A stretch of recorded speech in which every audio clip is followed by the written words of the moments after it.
सर्वाधिष्ठान चैतन्य समर्थ सद्गुरु श्री श्री श्री हनुमत काली वर प्रसाद महाबोधि महाराज परमानुग्रहेण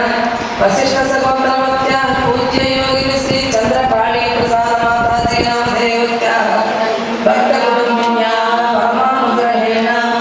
काश्यप सगोत्रस्य रामराज नामधेयस्य धर्मपति समेतस्य सकुटुंब परिवार समेतस्य विपर्ल गोत्रस्य रामकृष्ण प्रसाद नामधेयस्य धर्मपति समेतस्य सकुटुंब परिवार समेतस्य वशिष्ठ सगोत्रस्य भगवान दास नामधेयस्य धर्मपति समेतस्य सकुटुंब परिवार समेतस्य वशिष्ठ सगोत्रस्य वेंकट सोमराज नामधेयस्य धर्मपति समेतस्य सकुटुंब परिवार समेतस्य वशिष्ठ सगोत्रस्य वेंकट नारायण नामधेयस्य सकुटुंब परिवार समेतस्य वशिष्ठ सगोत्रस्य चिरंजीवी शिवानी नामधेयस्य